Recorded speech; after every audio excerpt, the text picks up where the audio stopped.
પ્રભુ ઈસુની જય મિત્રો, તમે અમારો અંધકારમય જીવનમાંથી ઈશ્વરમય જીવનમાં કેવી રીતે જવું જોઈએ તે વિડીયો જોયો હશે તો તમને ખબર પડી હશે કે અંધકારમય જીવનમાંથી ઈશ્વરમય જીવનમાં કેવી રીતે આવવું. તો હવે આપણે તે અંધકારમય જીવનને છોડી દીધું છે. તો હવે સવાલ એ છે કે શું આપણે એક જ વાત વિચારીને શું આપણે જેવા બનવા માંગીએ છીએ તેવા બની શકીશું? આપણે અહીં બાઇબલમાં ઉત્પત્તિનો ગ્રંથ 2 અધ્યાય વાંચવાની જરૂર છે. આ રીતે આકાશ અને પૃથ્વી તેમજ તેમાંનું બધાનું પૂરું થયું. ઈશ્વર જે કામ કરતો હતો તે એણે 7મા દિવસે પૂરું કર્યું. પોતે જે કાંઈ કરતો હતો તે 7મા દિવસે પતાવી તે દિવસે તેણે કામ બંધ કર્યું. મિત્રો, તમે અહીં એક વાત નોટિસ કરી શકો છો કે આપણા પરમેશ્વર બધી વસ્તુનું સર્જન કર્યું તો તેમને 7 દિવસ લાગી ગયા. એમને દરેક વસ્તુ બનાવવા માટે પૂરતો સમય લીધો. એક પછી એક વસ્તુનું સર્જન કર્યું. પરમેશ્વર જો ચાહતા તો એક જ દિવસમાં બધું બનાવી શકતા હતા, પણ તેમણે દરેક વસ્તુને સમય આપ્યો અને એક પછી એક વસ્તુનું સર્જન કર્યું. તો મિત્રો, આપણને પણ અહીં એ વસ્તુ શીખવા મળી છે કે જો આપણે પણ ઈશ્વરના પ્રમાણે જીવન જીવવું હશે તો આપણે પણ આપણા જીવનને, આપણી જાતને, આપણા વ્યવહારને, આપણી લાગણીઓને, આપણા વિચારોને એમના જેવા બનાવવા માટે સમય લાગશે. બધું એક જ દિવસમાં નહીં થાય. મિત્રો, આપણે પણ એક પછી એક એમ કરતાં આજે પહેલો દિવસ સમજીને થોડો સુધારો કરીએ, પછી બીજો દિવસ સુધારો કરીએ, એમ કરતાં આગળ વધવું પડશે. અને સાથે સાથે બીજી વાત જરૂરી એ બી છે કે જ્યાં સુધી આપણે પૂરેપૂરા ઈશ્વરના પ્રમાણે ના થઈ જઈએ ત્યાં સુધી આપણે આપણું કામ ચાલુ રાખવાનું છે ઈશ્વરની જેમ. તેમણે પણ 7મા દિવસે આરામ કર્યો, તો આપણો પણ 7મો દિવસ આવશે. ઈશ્વર આપણને શીખવાડે છે કે જ્યાં સુધી કામ પૂરું ના થાય ત્યાં સુધી આપણે કાર્ય કરતું રહેવાનું છે. મિત્રો, આ વિડીયો બનાવવા માટે મારા 2 કારણ છે. પહેલું કારણ, માનવ પોતાનું આગમન થાય તે પહેલાં હું અને તમે આપણે બધા સાથે મળીને ઈશ્વરના રાજ્યમાં જવાની તૈયારી કરીએ. અને બીજું કારણ, આપણે બાઇબલને દરરોજ વાંચીએ છીએ પણ એમને સાંભળતા નથી. તો બાઇબલને સાંભળવું પણ ખૂબ જરૂરી છે. આજે ઉત્પત્તિના ગ્રંથ 2 અધ્યાયમાં વચન વાંચીએ તો એમાં લખ્યું છે કે પરમેશ્વર 7મા દિવસે કામ પૂરું કર્યું. આપણે આ વચનને એકવાર નહીં પણ 100 વાર વાંચીશું તો એ જ વંચાશે કે પરમેશ્વરે 7મા દિવસે કામ પૂર્ણ કર્યું. પણ જ્યારે આપણે એને સાંભળીશું તો ખબર પડશે કે પરમેશ્વર આપણને પણ કહે છે કે જો આપણે ઈશ્વરના પ્રમાણે જીવન જીવવું હોય તો જ્યાં સુધી આપણું કાર્ય પૂરું ન થાય ત્યાં સુધી આપણે પણ ઊભા રહેવાની જરૂર નથી. અહીં એક જ વચન છે જે આપણને ઘણું બધું શીખવાડી શકે છે ઈશ્વરના રાજ્યમાં જવા માટે અને તેને લાયક થવા માટે. પછી આગળ કડી 4 થી 7 આ છે આકાશ અને પૃથ્વીના સર્જનનો વૃત્તાંત.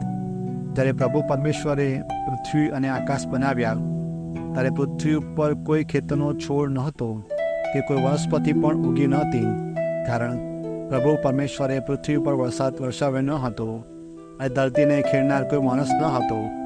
પણ ધરતીમાંથી પાણી ઉપર ચડતા હતા અને તે ધરતીના આખા પડને ભીનું બનાવતા હતા. ત્યાર પછી પ્રભુ પરમેશ્વરે ધરતીની માટીમાંથી માણસ ઘડ્યો અને ત્યાં નસકોરામાં પ્રાણ ફૂંક્યો એટલે માણસમાં જીવ આવ્યો. તો મિત્રો, આપણે અહીં જોઈ શકીએ છીએ કે પરમેશ્વર એક પછી એક વસ્તુ સર્જન કરતા જાય છે અને પછી વિચાર પણ કરે છે અને પછી જેમ ખૂટે તેમ તે આગળ વસ્તુને બનાવતા જાય છે.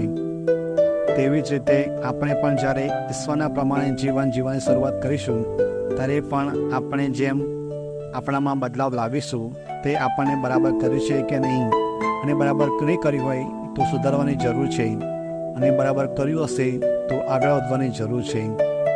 એટલા માટે મેં પહેલાં કહ્યું તેમ કે બાઇબલને ખાલી વાંચવાનું નથી પણ તેને સાંભળવાનું પણ છે. તો આપણે પણ ઈશ્વરના રાજ્યમાં જવા લાયક બની શકીશું. પછી આગળ કડી 8 થી 9 પછી પ્રભુ પરમેશ્વરે પૂર્વ દિશામાં એદનમાં બગીચો બનાવ્યો અને પોતે જે માણસ ઘડ્યો હતો તેણે તેમાં મૂક્યો. પછી પ્રભુ પરમેશ્વરે જમીનમાંથી દરેક જાતના ઝાડો ઉગાડ્યા, જે દેખાવમાં સુંદર હોય અને જેના ફળ ખાવામાં સારા હોય. બગીચાની વચમાં જીવનનું વૃક્ષ અને સારા સરના જ્ઞાનનું વૃક્ષ પણ ઉગાડ્યા. આ વચનમાં આપણે વાંચી શકીએ છીએ કે પરમેશ્વર બગીચો બનાવ્યો અને જે માણસ ઘડ્યો હતો તેને તેમાં મૂક્યો. તો મિત્રો, આપણે પણ જ્યારે આપણા બદલાવ કરીશું તો ત્યારે પણ આ વચનની આપણને ખૂબ જરૂર પડશે.